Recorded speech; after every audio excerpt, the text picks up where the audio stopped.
please welcome on stage Jennifer Garber-Berger. I mean, really, doesn't it give you a thrill to be with each other? Right? Thank you. It is so exciting still for us to be in a room with humans who are thinking about how to make the world a better place. I think you should just turn to the person next to you and say thank you for being here.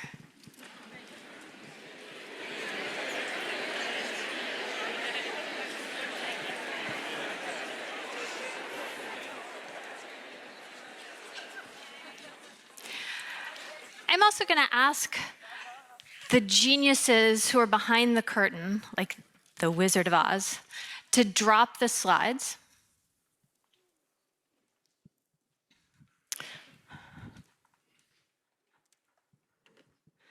Because those are tomorrow's slides.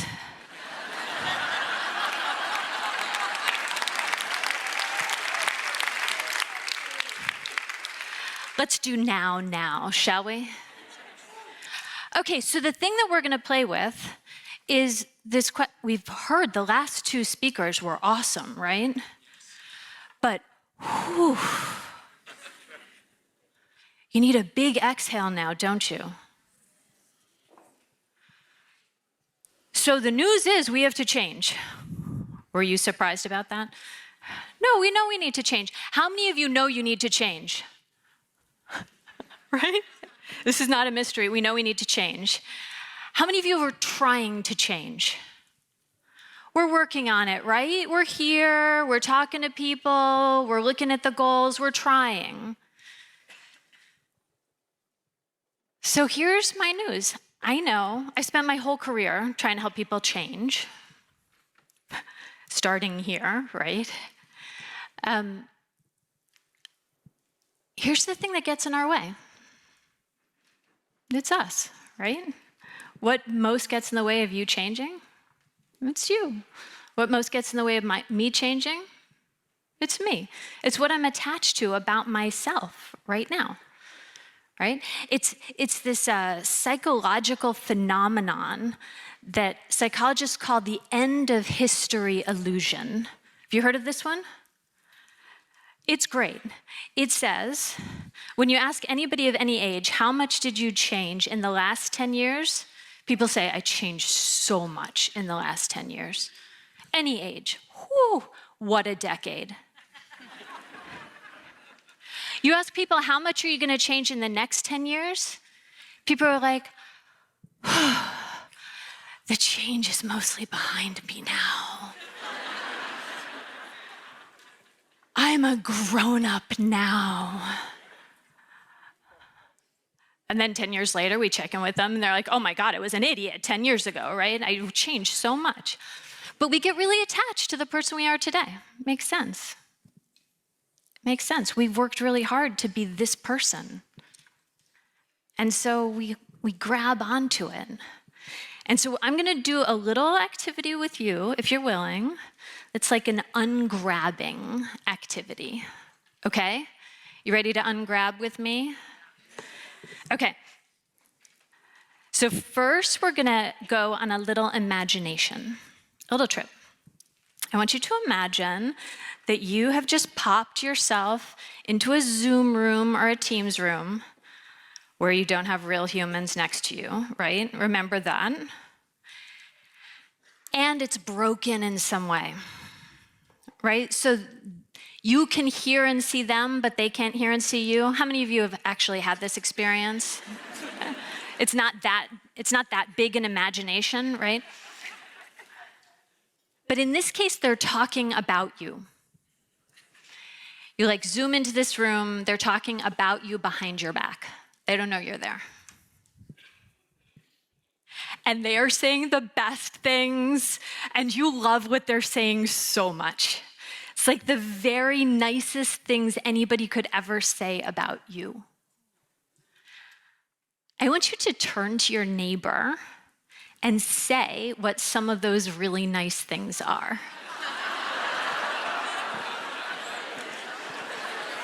Go ahead.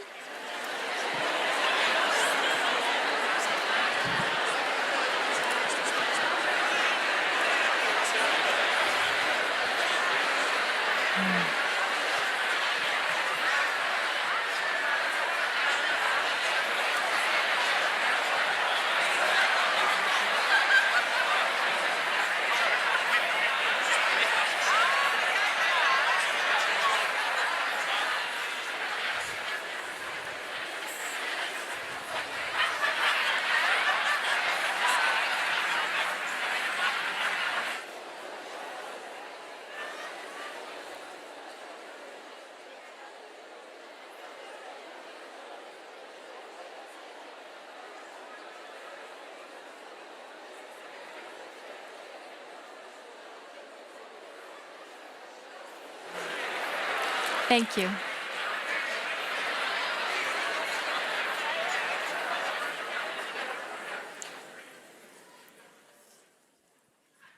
Okay, that was fun, right? That was fun. Some of you are like, no, that was horrible. I hated that so much. I understand. I understand. You shared with each other. Can I hear a couple of these? Some of these great words? Yeah. He's daring to speak up in crowded spaces.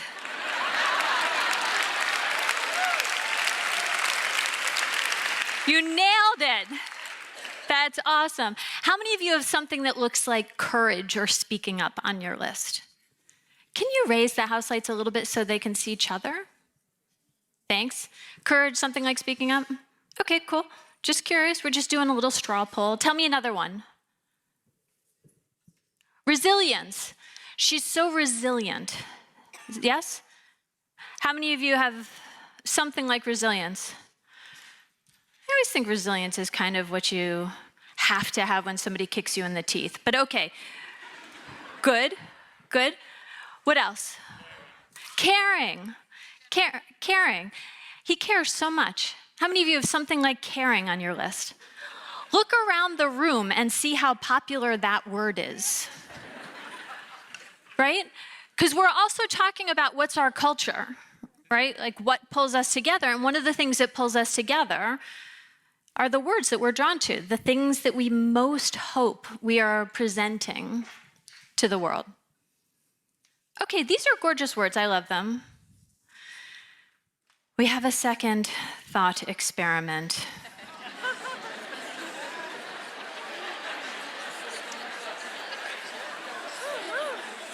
Anybody know where this is going? Okay, you got it.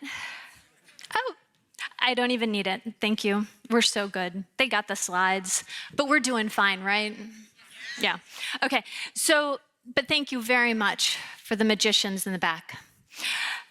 Okay, so they deserve applause.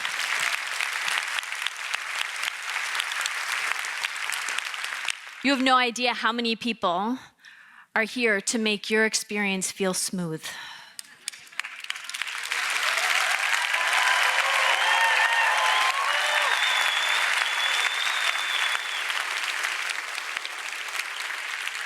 Okay, but I'm not one of them. So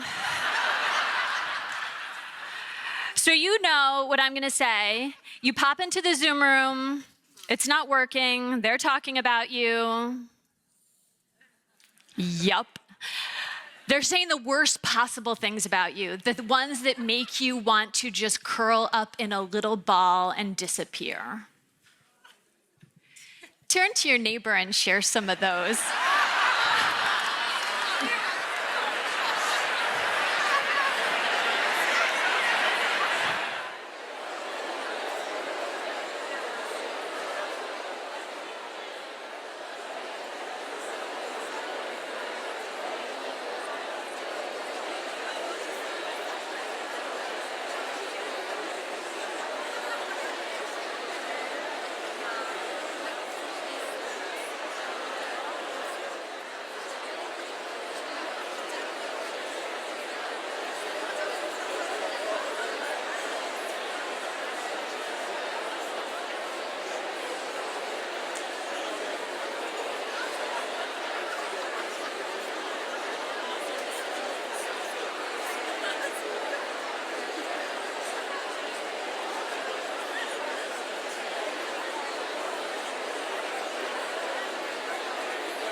Was that conversation more fun or less fun?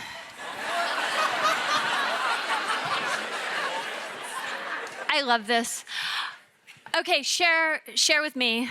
Give me one or two of your most dreaded, horrible words.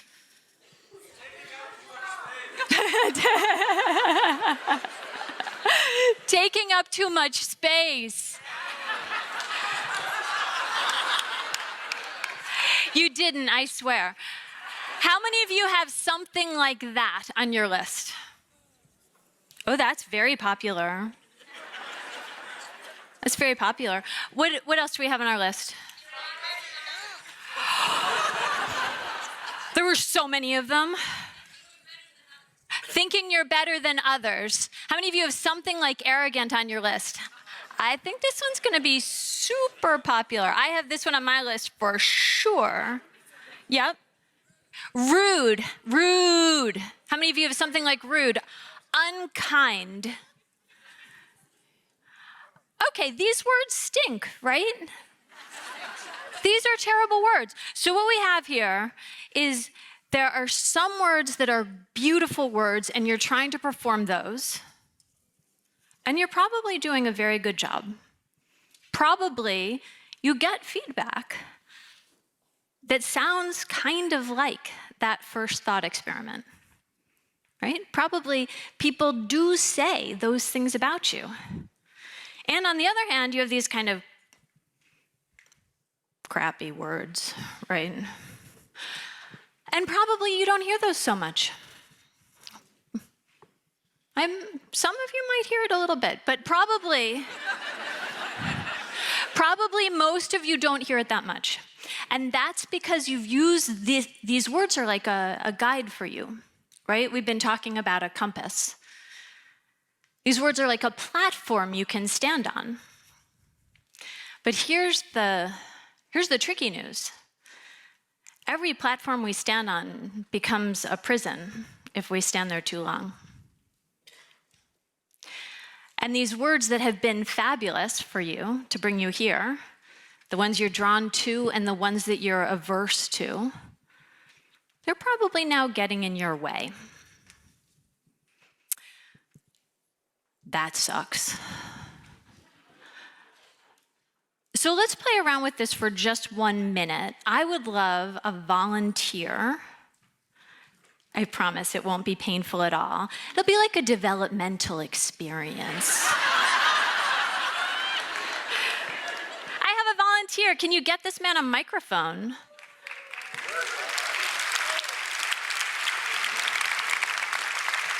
No, we can't. We can get you a camera. We have a lot of cameras. Do we have anybody with a roving mic?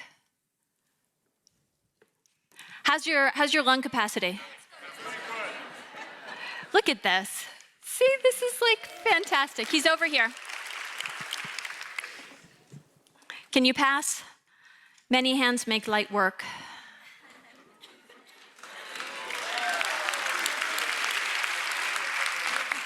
Okay. This is a murmuration. Did you see? We just did it.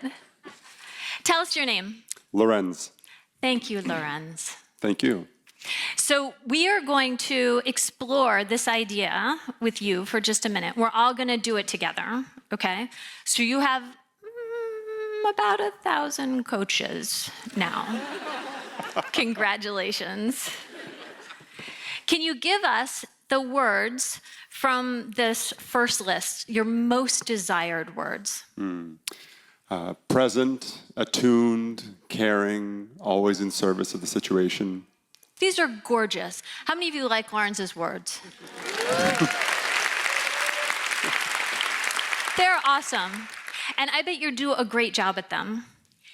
And I'm guessing that probably there's a way that they get in your way a little bit. Just a little bit. Just a little bit. Can anybody have any guesses about how present, attuned, always available for others might kind of get in your way over time? Burnout.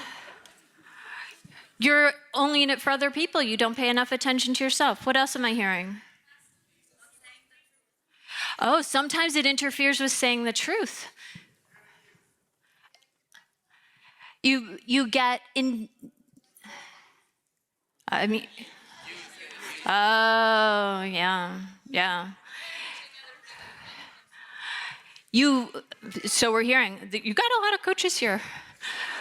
So we're hearing you can get, with an overextension of these words, you can get in a place where you are parenting other people. People can use you.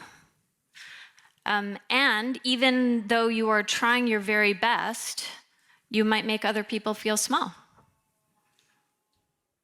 That's a lot.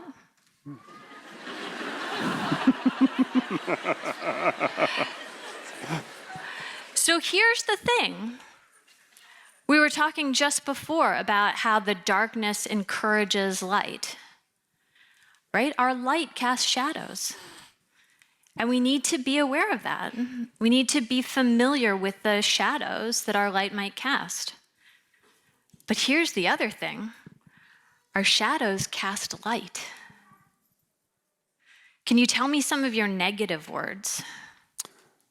Selfish, self-absorbed, takes too much space, arrogant, too busy, works too much. We see a theme.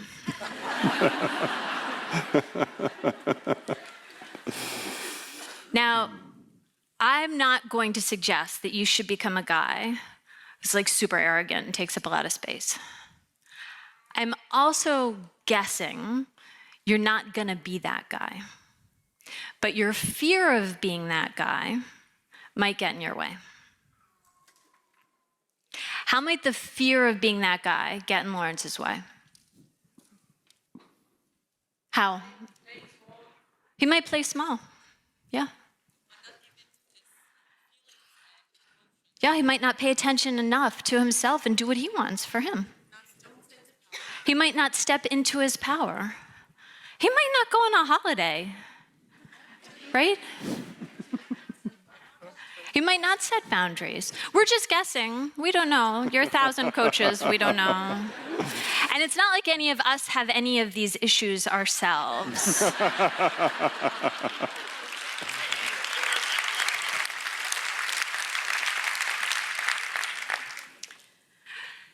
I would love you to play this game with your neighbor. You've just shared.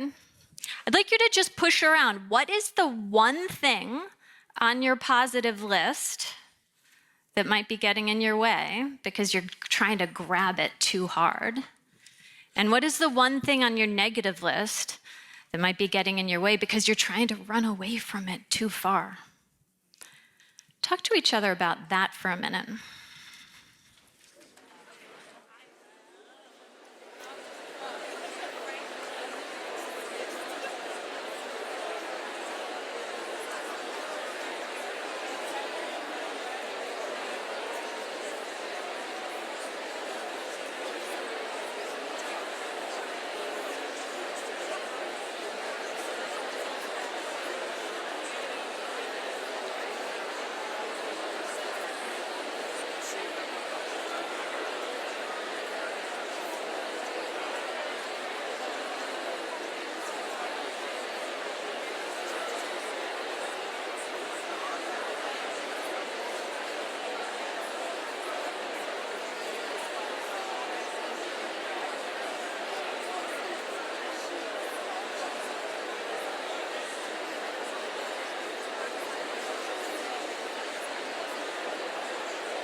It's hard to pull back from that conversation, isn't it?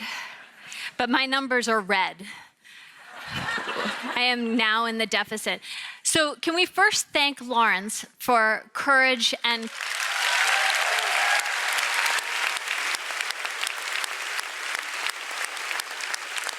Thank you. And for showing real presence. Thank you. And can you thank yourself for being willing to look at a thing that's kind of scary, which is how might I need to give up something that I've cherished in order to become the next version of myself? Can you thank you for that?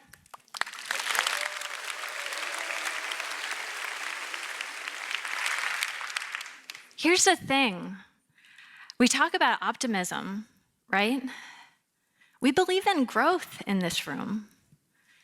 We know that our future self is coaxing us, is calling to us, and needs us to grow her or him up, right? We know that. And so what that means is like 2 or 3% more, 2 or 3% less of us kind of defending the thing that we've been defending, and 2 or 3% more of us being willing to be arrogant and stand up in front of a lot of people and say stuff, which is not that easy. And we grow. And then we help other people grow. And I think that's our murmuration. Thank you.